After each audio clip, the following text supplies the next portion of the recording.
Hi, everyone. Welcome to Unchained, your no-hype resource for all things crypto. I'm your host, Laura Shin, author of The Cryptopians. I started covering crypto 7 years ago, and as a senior editor at Forbes, was the first mainstream media reporter to cover cryptocurrency full-time. This is the August 26th, 2022 episode of Unchained.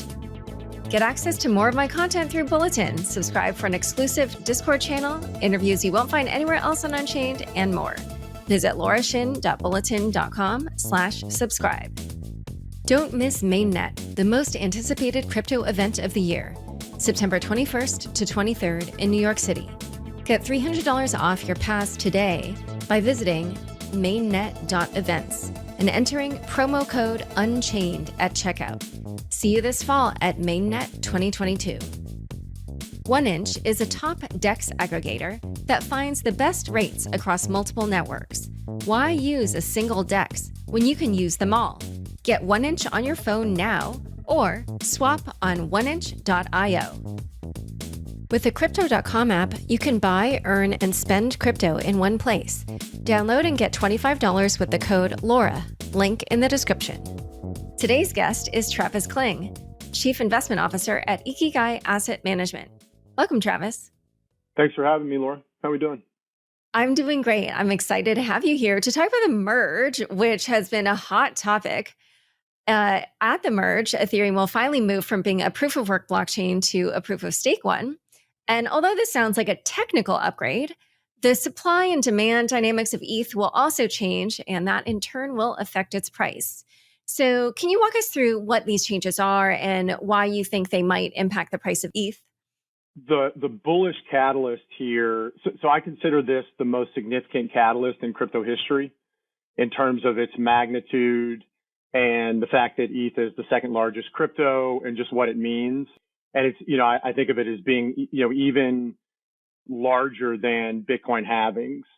And the bullish scenario around this, I think, is relatively straightforward. ETH is going deflationary, ETH is going yield generating, and ETH is going ESG friendly, which, the world cares a lot about ESG at the moment. So to me, I think the bullish case for it is pretty straightforward, but I think I'd like to probably talk more about the risks around it today in terms of price action, because people talk a little bit less about that, and there's a lot right now. Okay, well, if you want to go ahead and dive into that, go ahead. Yeah, so there's many risks going into this merge, during, after, in terms of price: technical design risk, technical implementation risk, hack risk, value accrual risk, price manipulation risk, illiquidity risk. There's a lot of risk. I think the risk is priced attractively, but I don't intimately understand every single one of those risks. And I could just be mispricing one or more of those, potentially grossly mispricing one or more of those. And you may learn some new information and very rapidly decide that the risk isn't attractive anymore for any number of reasons.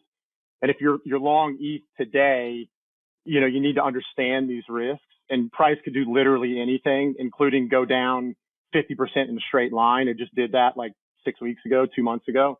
Price could go up a lot, and then it could go down a lot on like a fade the news type of thing, and then it could go up even more. Or the merge could technically work, and then price could go up a lot, but then value accrual, which is still an uncertain concept, value accrual could eventually fail, and ETH could bleed out into oblivion like EOS. That's not my base case, but it could happen. And that's kind of the like ETH specific stuff. And then you've got like this whole other macro overlay that matters just as much, and I would argue maybe potentially more than the ETH specific stuff. Okay, well, why don't we walk through some ETH specific questions, and then we'll go into macro. One of the points that I wanted to pull out was when Ethereum becomes a proof of stake chain, the ability to stake ETH will lock up some proportion of the coins. And I wondered if you had some percentage of ETH holders in mind that you expected to stake. But then I also wanted to ask you about the other issue, which is that maybe about 6 months to a year after the merge, those who staked will also then be able to finally withdraw their money, although they won't be able to all do that at once. So I kind of wondered, when you look at those two levers, how you think those factors will affect the price of ETH. Just from a trading perspective, to answer your first question, no, I don't have a base case estimate for what percent of ETH is going to get locked up. That overhang, which is not near term, but coming down the line from a pure like trading perspective, I don't love that. You generally don't love that. It's kind of a minor version of like the Mt. Gox Bitcoin that's been, locked up in these lawsuits for however many years at this point. And people are always watching for the updates there to see, okay, like when is all this Bitcoin finally gonna get into the owner's hands and they can do what they want to with it. But it's like a similar type of situation to a lesser degree, I think, as the staking, becomes unlocked and people can do whatever they want to it. Just having that big overhang, just from a trading perspective, I don't love that. Yeah. So maybe because that's going to be delayed for a little while, perhaps we won't see that downward pressure in the beginning, but then maybe for a while after we might. I did also notice that at the moment, the Ultrasound Money website says that after the merge, the amount of usage on Ethereum in the past year, if it were to happen post-merge, would result in a deflation of about 1.5% of the Ethereum supply. And I wondered, how much do you expect that would boost the price of ETH, if at all? Oh, this is definitely not financial advice, and I try hard not to go on these types of things and make, public price prediction. One thing I will say about that is, the activity levels on ETH, like today or over the last month, are, drastically lower than the average over the prior 12 months. So, day one, or say, the first month or the first 90 days after the merge, if we're still in this kind of macro driven bear market and there's, we're still dealing with the kind of fallout of everything that this ecosystem has had happen to it over the last couple months, then you wouldn't necessarily expect that activity would ramp that much. So I think, it's probably going to be plus or minus, slightly inflationary versus, maybe slightly deflationary, probably somewhere around there, just depending on activity levels. But that's obviously, a massive reduction from what the supply schedule has looked like in proof of stake Ethereum. So you are talking about like, I think in a conservative estimate, it's like probably a 75% reduction in emissions, and in a bull case, it's, it would be north of 100. So. Yeah. You said proof of stake, but I think you meant proof of work at that time. Okay. But Yeah. Point taken. Yeah. And you're right that when you change the settings on the website for the level of activity over the past like month or, week or whatever, then yes, at that point, it looks like post-merge, ETH would continue to be inflationary. So as we speak, Ethereum's trading at roughly $1,700. And I wondered, once it becomes a proof of stake chain, you mentioned a few different factors. So how would you, at that point, start to kind of figure out what your price target is or whether or not ETH is overpriced or underpriced? So there's all those risks specific to ETH that I laid out at the beginning of this conversation. You want to see how the implementation goes. You want to see if there's hiccups. You want to see what happens with this ETH proof of work fork that looks like it's going to happen. I'm not expecting, anything particularly spectacular out of that, but it is going to be a factor that's going to be worth watching. Yeah, which is, people wanting to continue the original chain. Right. And, I think there's because you're asking, this is a very tradery type of question, right? So you're asking so to give a tradery answer, it depends a lot on positioning. So I think you got to ask yourself the question of like, how crowded is a directional ETH long right now? And I think, the crypto native capital has gotten smoked over the last couple months, right? Everybody knows what's happened over the last couple months. The capital that's left over, I think is mostly long ETH. Now, in terms of the large institutional capital that came into this space on the way up and came out, just as quickly as the Fed started tightening interest rates, and that's been the price action we've had since November of last year, it's my guess that most of that traditional institutional real deep pocket type of capital is remaining on the sidelines for this merge event. And I think part of that is the execution risk around that. But I think the larger factor there is the uncertainty around macro. And if you just take the NASDAQ and overlay it with ETH since November of 2021, like you can pretend like you're trading the merge, but you're trading the NASDAQ. And the NASDAQ is completely tied to monetary policy from central banks and some other things, but that's really the overarching thing. And there's still a ton of uncertainty in macro land right now that I think is probably not the backdrop that most pools of traditional capital want to see to be firing into ETH. Now, there's a path through the course of this year where you could thread the needle and get improvements on the couple macro factors that matter most right now. But then there's a whole set of outcomes where that's not so rosy, and you don't get that institutional capital coming in, say after the merge is complete and it went okay. And the sort of crypto native capital by itself, I think, can probably only drive this thing so much higher without getting that extra lift of, real deep pockets from non-crypto native money, if that makes sense. Yeah, it does. And I have a few more questions for you about institutional interest in ETH. But first, a quick word from the sponsors who make the show possible. To swap crypto, a user has to choose among hundreds of DEXs on multiple networks, all offering different rates and fees. Do you want to avoid that hassle? Swap on 1inch, a top DEX aggregator built to get you better rates than any single DEX. Enjoy unlimited liquidity across multiple networks and top-level security. Get 1inch on your phone now or swap on 1inch.io. The most anticipated crypto event of the year is back. Join us at Mainnet 2022, happening this September 21st to 23rd in New York City. Connect with 4,000 plus crypto builders and thought leaders for 3 days of can't-be-missed keynotes, fireside chats, demos, networking, and more. Get $300 off your pass today by visiting mainnet.events and entering promo code Unchained at checkout. That's mainnet.events and promo code Unchained. See you this fall at Mainnet 2022. Back to my conversation with Travis.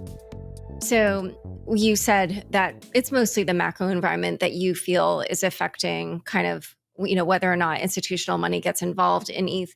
But I wondered, now that post-merge, when the narrative around ETH changes, there's been this talk of ETH becoming ultrasound money at that point, about it being this triple point asset, as you mentioned, yield bearing, it'll be deflationary, et cetera. And I wondered, Bitcoin's narrative so far has been that it's got this limited supply. Granted, it will be slightly inflationary for the next, 120 years.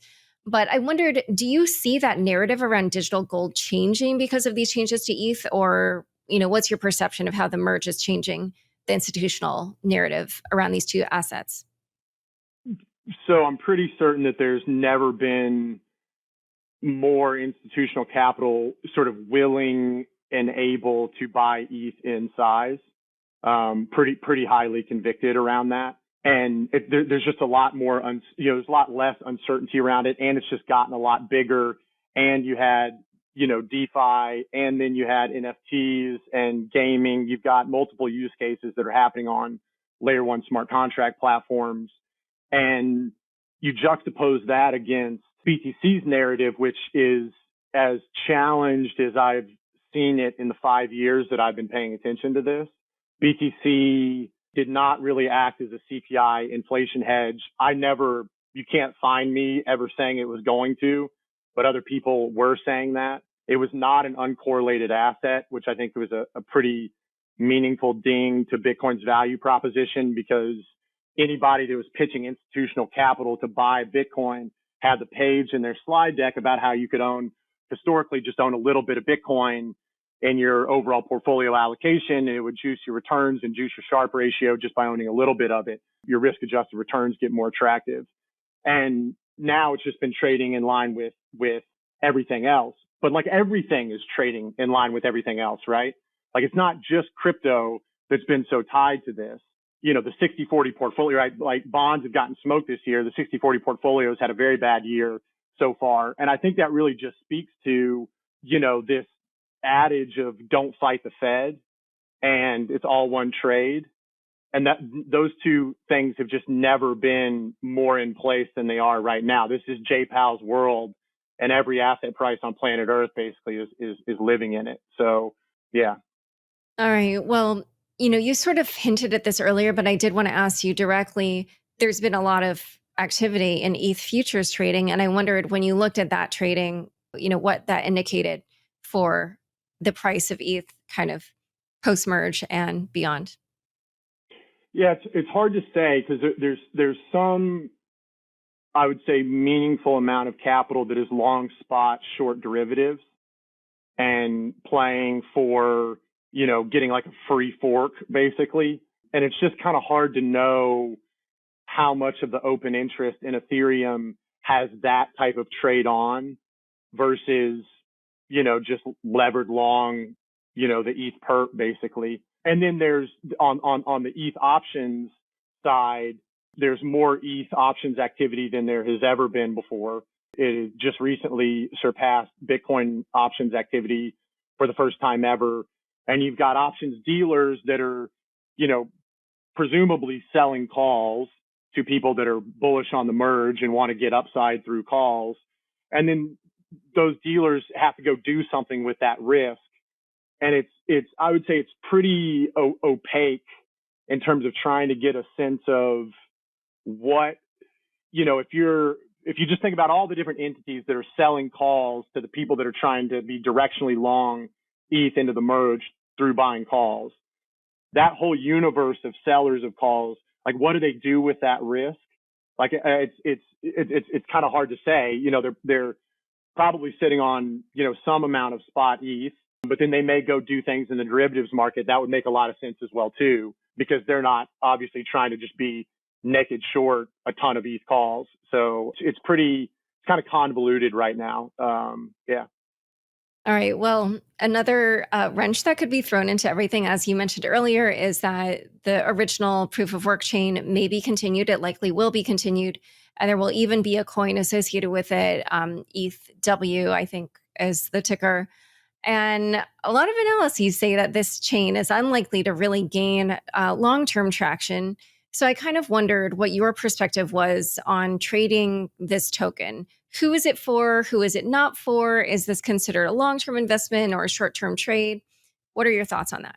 Oh, man. A clean way to think about it is the percent of the market cap, like ETH proof of work, like what percent of ETH proof of stakes value is it gonna trade at? You can go back and look at the BCH fork for BTC back in the fall of 2017. It's trading at, I don't know, it was like around 10%, got a little bit higher than that for a little while. And there's, some reason to make that comparison. I think it's pretty different, this setup. And I think that the value of ETH proof of work is probably going to be very heavily tied to like how smoothly does the merge go. If there's like real problems with the merge for some reason, that's not my base case. They've been testing this thing extremely heavily for a long time, but you never know, right? And in this market, I have no doubt that, there are predatory actors in this market that if they see some sort of opportunity to cause some chaos, I think history would tell us that they would take that opportunity. So if there's some kind of hiccups with ETH proof of stake, I think that would directly translate into ETH proof of work. But other than that, I would be generally worried about the amount of one-way flow of just selling ETHW, that people aren't interested in it. It's a free dividend. The BCH story would tell you that the best time to sell it is basically right at the beginning because it bled out forever after that. The market knows that. So it's going to be interesting to see just how one way, the ETHW sell flow is. Yeah. In terms of saying that, this may have happened before, you may not have read my book, but around the DAO hard fork, people didn't realize that the Ethereum Classic Chain was going to keep going. And some people were trying to buy it on the cheap. And then once the token got listed, then you're right. Then there was mayhem. And I think people made a killing. And I did find out that Kevin Zhou was one of those people who was trying to get it early on, and he's the one making a lot of noise about this for coming up. So as you've kind of sprinkled throughout your comments during our chat, you have talked about macro affecting all this. So here we are kind of focused in on, all these things going on in Ethereum. But when you look at that bigger picture, what do you think will be the impact post-merge, or how much do you think it might dampen any effect of the merge? Yeah, I think it could have a big effect. I mean, if it didn't have a big effect, you would be betting on a decoupling, which, like, to my point at the beginning of this conversation about this being the most significant catalyst in crypto history, there's a chance it's significant enough to decouple, but I wouldn't put like all my eggs in that basket. That doesn't feel particularly safe to me. And so, then the macro setup that we're looking at right now is, we're recording this Thursday, the day before Jackson Hole. Jackson Hole is going to matter. It's going to be nuanced, would be my base case. I think Powell could say a couple things that lean dovish or a couple things that lean hawkish on the margin, and that will have a significant impact on asset prices. I mean, that's what we saw at the July FOMC meeting, which wasn't like outright dovish, but it was sort of dovish on the margin relative to how hawkish he had been for a number of meetings preceding the July meeting, and relative to positioning and relative to expectations. And you got this lift in asset prices through the back part of July and the first part of August. So I think it's going to come down to that much nuance again tomorrow. And then sort of whatever happens there is going to affect, it's going to inform the market's view of what's going to happen with the next FOMC meeting, which is on September 21st, rate decision meeting. So whether we go 50 bips or 75 bips in September, there's a good chance that'll get sorted out from this Jackson Hole commentary. And in between tomorrow and September 21st, you've got the CPI print on September 13th, which it looks like there's a decent chance is going to be kind of lower and serve to further firm up this sort of like declining inflation growth trajectory that the market is looking for, so that the market can understand the Fed, slowing down, tightening. That's kind of what I think that path looks like. But then you have to overlay that with quantitative tightening, rolling off the Fed's balance sheet, which is ongoing. They've been running down the Treasury General account since they started QE. So it hasn't really had the net tightening effect that it would have if the Treasury General account didn't have, a couple $1 trillion in it. And then the other really big thing is natural gas supply situation in the European Union due to the Ukraine conflict. And electricity prices are already absolutely through the roof in the European Union, and we haven't even started winter yet. And that is a situation that has the potential to get really bad in a hurry. There are indicators, you look at the euro, the currency, you look at peripheral sovereign debt yields, CDS, just European equities in general. The market's telling you that it is very worried about this. And Putin, from what I can tell, is in a strong position of power with this. And I would guess that the West is trying to figure out a way to hand him what he wants in order to get movement towards a credible treaty in the Ukraine conflict, in order to not cause what looks like potentially widespread economic calamity in the European Union due to natural gas prices come winter. But they've got to figure out how to do that while simultaneously saving face on a global scale, which is not an easy thing to do. But I think that is probably the critical macro factor, and there's a series of outcomes where that Fed timeline that I just talked about is negative enough, and then this gas situation in the EU is negative enough that this massive catalyst in the ETH merge is either sort of price reaction is either delayed or just like canceled, essentially, because the overarching macro picture is just that bad. And so it's just kind of tough right here. Like, it's like, should ETH thread the needle with implementation?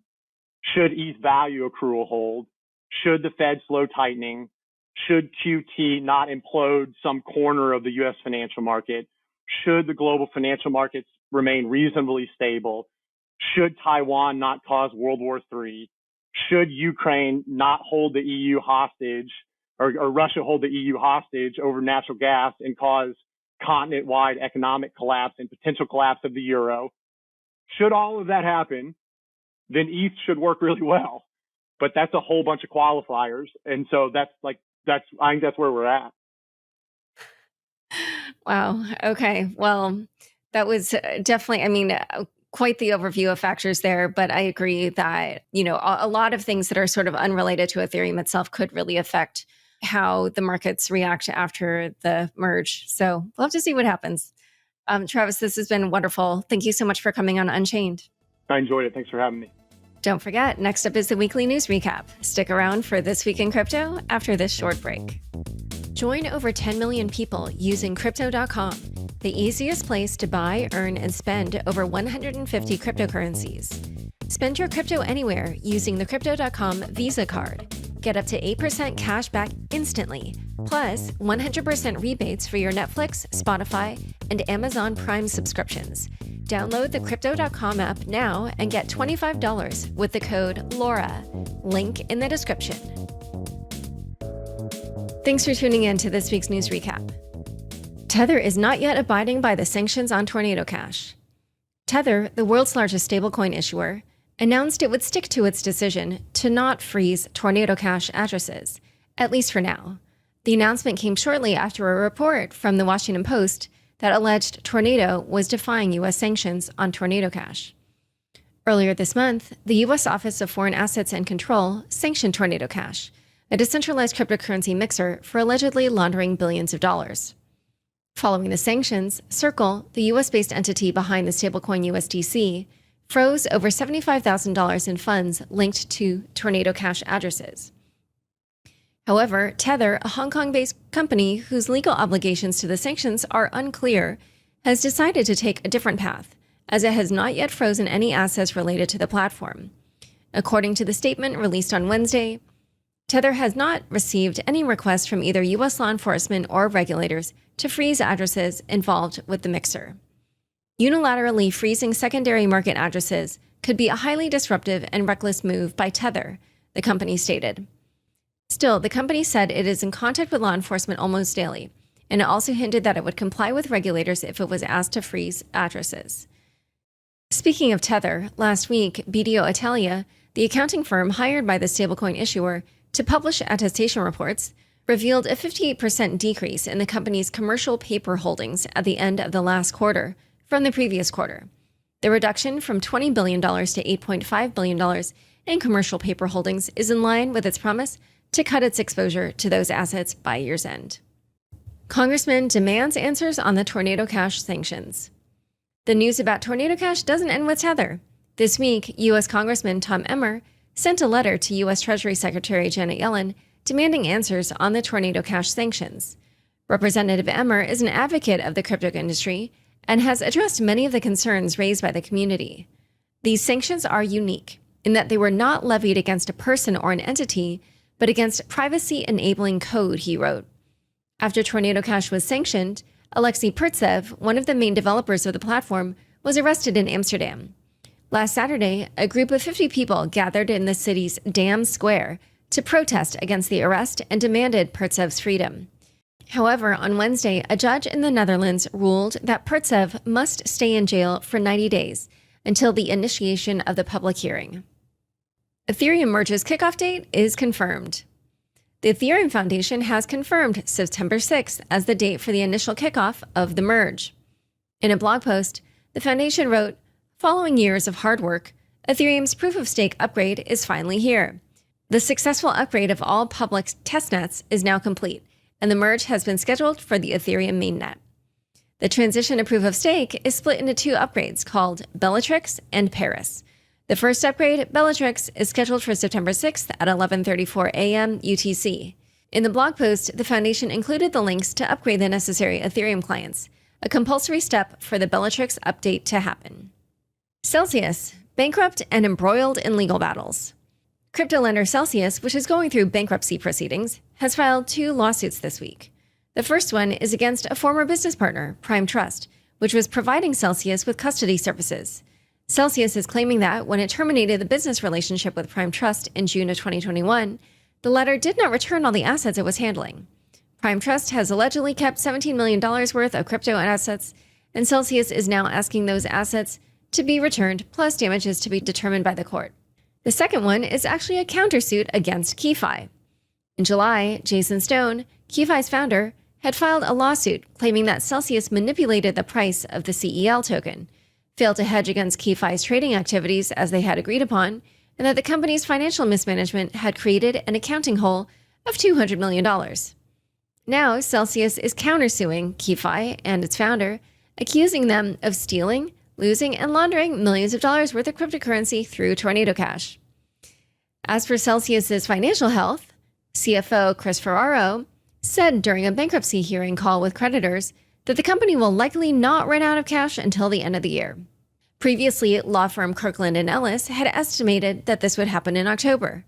Ferraro is now saying that Celsius will receive additional funds from maturing loans, savings on sales, and savings on use taxes on mining rigs, and it will be able to stay cash flow positive for the remainder of the year. This week, for my premium subscription, I interviewed Thomas Brazil, the founder of 507 Capital, who has been buying distressed crypto claims since the Mt. Gox bankruptcy. He had a lot of insight into Celsius's bankruptcy and discussed the likelihood of its survival. Big name exchanges eye Voyager's distressed assets. According to CoinDesk, the distressed assets of Voyager, another bankrupt crypto lender, are attracting some interest from the biggest players in the industry. FTX and Binance are reportedly among the companies exploring bidding for Voyager's assets, which will have to go through a sale following the Chapter 11 bankruptcy. Voyager was allowed by a court to pay employees retention bonuses for up to $1.6 million. Per the judge's decision, the names of the approximately 30 employees receiving the bonuses will not be publicly disclosed. On the topic of troubled crypto lenders, CoinDesk reported that FTX could end up buying BlockFi for only $15 million. After FTX gave BlockFi a $400 million credit line, Sam Bankman-Fried's company got the option to acquire BlockFi for up to $240 million. However, CoinDesk revealed that the minimum price of the deal is actually $15 million, and that BlockFi is very far off from the goals established to be acquired at the maximum price. And for the last note this week on all these bankrupt and troubled companies, Three Arrows Capital liquidators got approval from a court in Singapore to recognize the liquidation order in that country. This will allow Teneo, the company appointed to liquidate 3AC's assets, to dig deeper into what happened with the hedge fund, as it will be able to request access to all the financial records. The case against NFTs as securities. A lot happened around NFTs this week. Nathaniel Chastain, former head of product at OpenSea, filed a motion with the DOJ to dismiss the charges that he engaged in insider trading. Chastain is accused of defrauding OpenSea by allegedly buying the digital assets prior to them being shown on the platform's homepage, and then later selling them for a profit. His lawyers are arguing that since NFTs are neither securities nor commodities, the charges should be dropped. In addition, Chastain's attorneys made the case that their client wasn't concealing anything, as every transaction was made public on the Ethereum blockchain. Bored Apes hit the floor. Speaking of NFTs, the floor price of the Bored Ape Yacht Club, or BAYC NFT collection, hit its lowest since the beginning of the year. It was even momentarily flipped by CryptoPunks, the second largest NFT collection by market cap. This drop in the floor price caused concern about a major liquidation in the NFT market because of a situation that arose in an NFT lending protocol called BendDAO. The protocol basically allows people to put up their NFTs as collateral to borrow Ether. As the prices of the NFTs were declining, liquidations were on order, and the risk of a death spiral was now a real thing. To make matters worse, BendDAO started suffering a classic bank run as lenders lost their confidence in the platform's ability to repay them and decided to withdraw their ETH. However, at the moment, the issue has stabilized because the DAO voted in favor of an emergency proposal to change its liquidation parameters. The lending rates on the platform, which had spiked to over 100% at the time of the bank run, now at 3% again. In addition, it looks like the recovery in the major NFT floor prices helped as well. In the past several days, BAYC's floor price has increased by more than 10%. Anyone saying that this is the next 3AC, Luna, '08 housing crisis, etc., was being sensationalist. The scale of the problem wasn't that big for the market, said NFTstatistics.eth, the director of research at Proof Collective. Another NFT project that saw great gains this week was the Pudgy Penguins Ethereum NFT collection, which almost doubled in the past few days. One penguin was sold for 400 ETH this week, around $650,000. Lawsuit sparks solidarity in the crypto community. YouTuber BitBoy Crypto filed a defamation suit against another YouTuber called Atozi, who had made a video on how BitBoy promoted a crypto token that later failed. On Twitter, Atozi revealed that he was being sued and asked the community to help him with the funds needed to pay for the legal fees.